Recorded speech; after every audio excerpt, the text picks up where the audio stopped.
So my suggestion is don't worry about how other people make their music. Just worry about whether it sounds good or not. And please stop being a boomer and discouraging people from creating.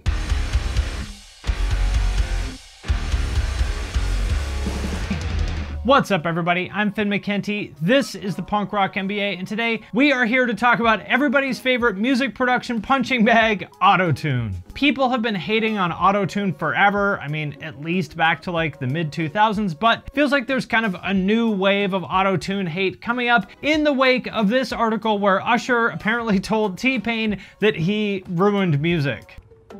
He was like, man, I want to tell you something, man. I was like, what's good? I thought he was about to tell me something real. He sounded real concerned. He was like, man, you kind of fucked up music.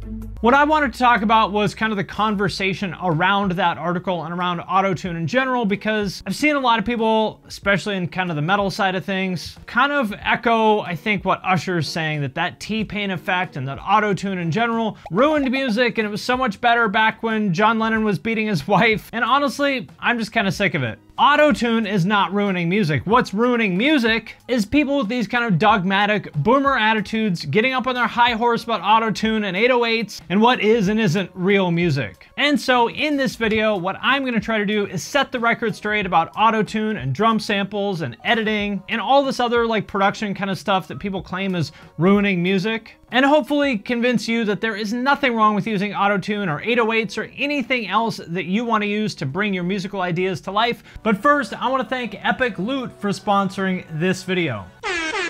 Did you hear that? That was a level 9000 drip alert, and it is going off because of all the sweet Viking drip that I just got from Epic Loot. They specialize in unique, very high quality jewelry and accessories based on the themes and heritage of Nordic and Viking culture. For example, this Jormungandr snake necklace that they sent me, which apparently means huge monster. It was the middle child of Loki and the goddess Angerboa.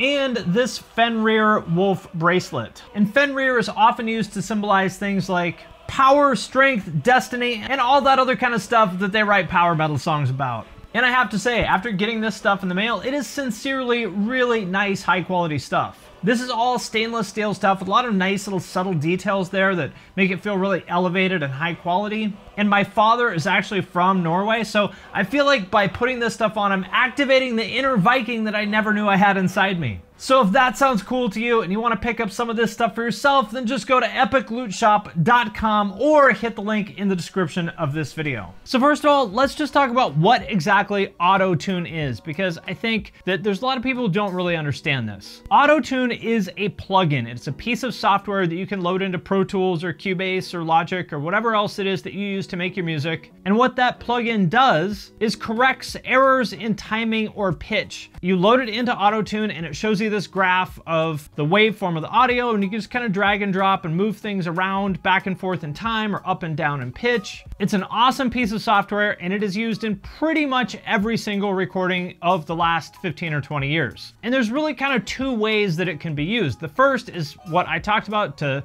just correct those kind of minor errors, the same as if you Photoshop out a zit or something on someone's face. But I think the way that a lot of people think of it is as an effect. For example, the T-Pain effect.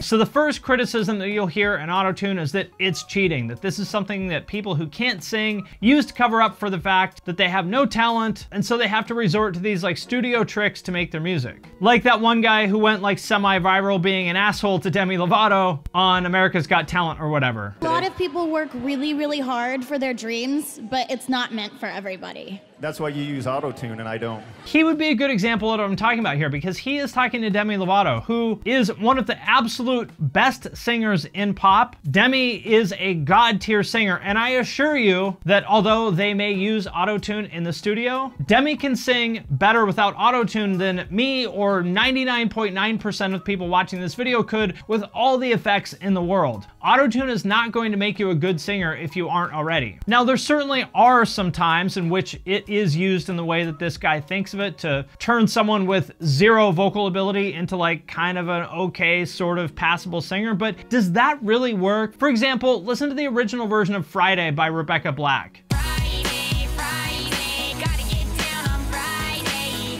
Everybody's looking forward to the week. She obviously can't sing, but they used autotune to at least keep her on pitch, and ask yourself, does that sound good? No, it sounds terrible. And that's no shade on her. She was a kid when she was doing that. Like, I'm not putting her down, but I'm just using that as an example of the limitations of autotune. With that said, there is a version of this criticism that I think is valid. Rick Beato made a video about this recently, where basically what he said is that it kills the feel in music when you overdo it by removing the perfections in a recording. And I agree with that. It's actually the imperfections in art in general that make things interesting to us. For example, like brush strokes in a painting. Those are quote unquote imperfections, but we like that. It looks more interesting to us. Or in music, it's those like slight variations in pitch that sound good to us. Or like with guitars, the reason you double a guitar performance is because they're not exactly the same, and so it sounds more interesting to have two slightly different versions of that playing at the same time. So I do think he has a valid point there, and I want to make it clear this is not like shots fired at him or anything like that. I respect his opinion. He definitely knows what he's talking about. It sounds really weird. It sounds too perfectly in tune,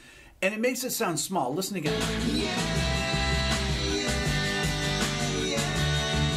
But I think what he's talking about really is when people overuse autotune, which is true of any tool. Like a little bit of makeup is good, right? Because it covers up your zits and maybe gives your skin a little bit more color, but too much makeup makes you look like a clown. Does that mean that nobody should ever wear makeup and that makeup is ruining humanity? No, it just means that like any other tool, you need to use it with taste and restraint, and autotune is no different. I think what's more accurate to say is that the modern pop sound is more polished and shiny than it was in the 70s or 80s, and he doesn't like that sound. And if you don't like that sound either, that's totally okay. Like, you're not obligated to like anything, but I don't think it's fair to say that that means music was ruined. I mean, all forms of art change over time. Paintings from the 1600s don't look like the paintings from the 1800s, 1900s, or now. Does that mean that painting was ruined? No, it just means that it's changed, and the old paintings that you like, they didn't disappear, just the same as the old recordings you like didn't disappear. People's tastes just evolve over time, and audiences now tend to prefer that very tight, clean, polished, airy kind of sound that you get with heavily tuned vocals. Personally, I can kind of go back and forth on that. Like, it does kind of sound a little bit odd to me when I can hear a vocal that's like very obviously been just over-tuned and it's just perfectly flat. That's distracting to me because I know that's not how a real human voice sounds, so it kind of takes me out of the song a little bit. But again, I would say that that lays in the hands of the artist and the producer more so than it does with the tool, because any tool can be overused. On a Monday, I am waiting.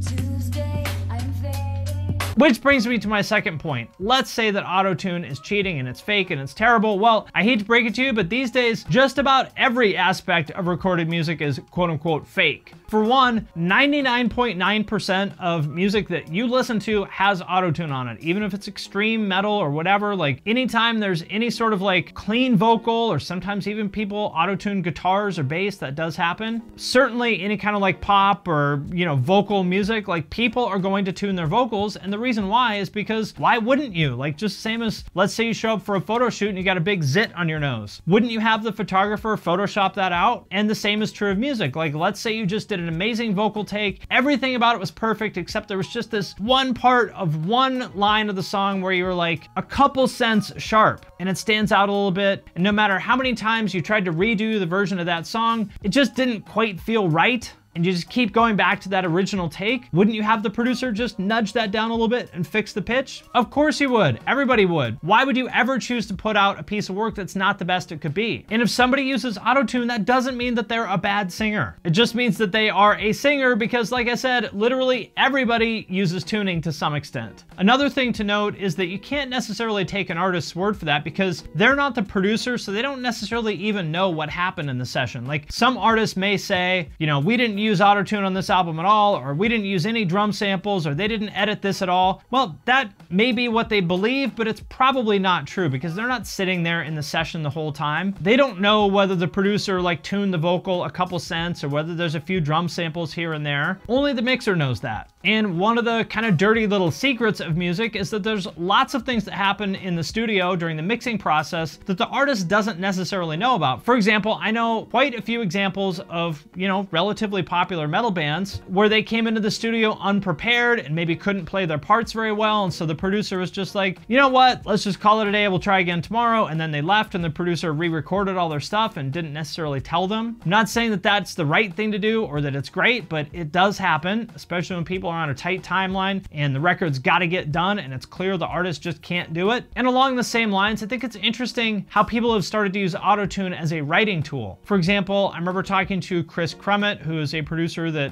has done like Pierce the Veil, Sleeping with the Sirens, Crown the Empire, and a ton of other bands. I was talking to him about who he also produced, and he was talking to me about how would write his vocal runs, very influenced by like 90s and 2000s R&B, and he would use autotune to write his vocal runs because it's real easy to just like drag the notes around. Then he would put that in his headphone mix and sing it. So he would basically redo what he had written in autotune so that he had a natural performance of this auto-tuned vocal run. So, you know, to me, that's not cheating. That's just a smart way of using this as a writing tool, which I think is pretty cool. And by the way, this is true for drums as well. Like if you look back, the first big drum sample library that I think got popular in metal was called Drum Kit from Hell, which Toontrack put out in, I want to say it was like 96 or 98 or something, quite a while ago.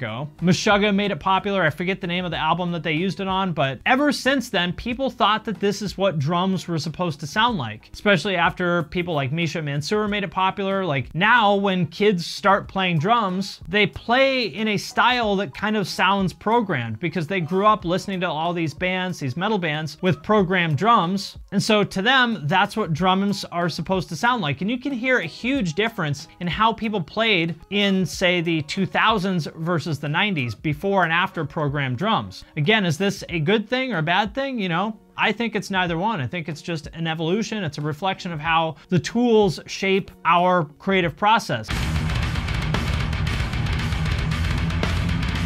And there's a lot of people that obviously feel very differently about this. The sort of conventional, traditionalist line of thinking, especially like in metal, would be that if you can't play it naturally, it shouldn't be on the record. But I would say, why? Like, what's wrong with that? I think it's cool that these tools exist that allow people who, like me, I'm a fucking terrible singer, so the fact that autotune exists is great. I can use that to get out a musical idea that I wouldn't have been able to do on my own. And you might think that my music sounds bad, and it does, I'm a terrible singer, but shouldn't we be happy that people have the tools to put their music out there, like drum samples and autotune and all these other things that allow people to create music that just was not possible at all to make 20 or 30 years ago? I think that's pretty cool. I'm in favor of people making more stuff, not less. Like, I think it's very strange to tell people not to make music in the way that they want to. Another part of this that I find strange is like why people are so fixated on autotune in particular. Because what you might not know is that totally raw, unprocessed vocals for the most part sound terrible, especially in metal. For example, let's take the Black Dahlia Murder, who are a great band. I have friends who have recorded them and everybody says that they are among the very best players in metal. They come to the studio prepared, they nail everything, their raw takes sound amazing. But listen to Trevor doing these vocals.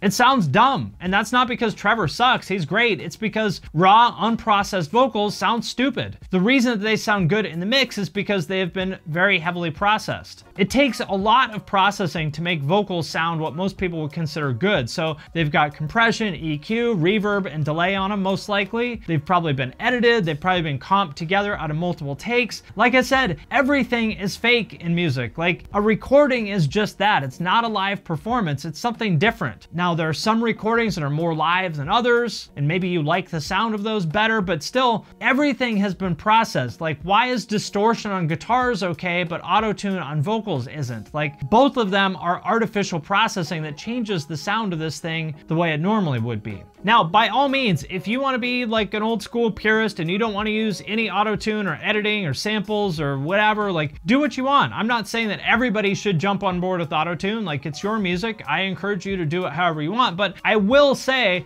that I think you may like auto-tune and samples more than you realize. For example, I have a friend who recorded this one fairly well-known metal band, and he sent him the first mix, and he got back this angry email about how the drums in this one part sounded terrible, and he said, "What did you do? do there. This is awful, like you have to fix that. And he was like, oh, that's actually the part where I didn't edit and sample replace your drums. The part you hate, that's the natural drums. I thought that was kind of funny because it sort of reflects the reality of it. There's a lot of people who think that they're purists that like these old school recordings, but when they actually hear them, it's a different scenario. And actually, it turns out most people like modern recordings better. But again, either way, it's your music. You do what you want to do with it. And that's the larger point of this video. If you want to use autotune and samples, you should do it. If you don't want to use autotune and samples, then don't. And don't tell other people how to make their music either, because you are not the authority on art and how other people are allowed to create that art, and neither am I. And more to the point, it doesn't matter. Like, I remember back in the 90s, people would get super uptight about keyboards. Like the band Nitro had a little insert on the inside of their record that said, this album was created without the use of any keyboards or synthesizers, as though having synths on your record would somehow invalidate its artistic integrity. And I feel like autotune and 808s are just like the new version of that. The bottom line is this: it really shouldn't matter what tools or workflow you use to create your music. The only thing that should matter is if it sounds good. That's it. So my suggestion is, don't worry about how other people make their music. Just worry about whether it sounds good or not. And please stop being a boomer and discouraging people from creating. Just let people make their art the way that they want to make it. And by the way, Usher used the T-Pain effect like 2 singles later in his song OMG. So apparently he came to the same realization that millions of other people did. Actually, the T-Pain effect is pretty cool. Oh my gosh. All right, my friends, that does it for this video. As always, let me know what you think in the comments. I'd love to know what you think about autotune and samples and 808s and, you know, this larger topic of whether using a certain tool invalidates the artistic integrity of a certain piece of music. Let me know if you think I got anything wrong here. And as always, I want to thank everyone who supports us on Patreon, especially those of you who support us at the true cult level or above. Patrons get every one of my podcasts a week early. There's a members-only private Discord server that I'm in all the time. I do patron-only Q&As, I do some giveaways. There's a way to have me review your music or video or artwork or anything else you want to get my eyes and ears on. So if that sounds cool, you can do that at the link in the description. And with that, I'm going to sign off for now, but I will see you next time.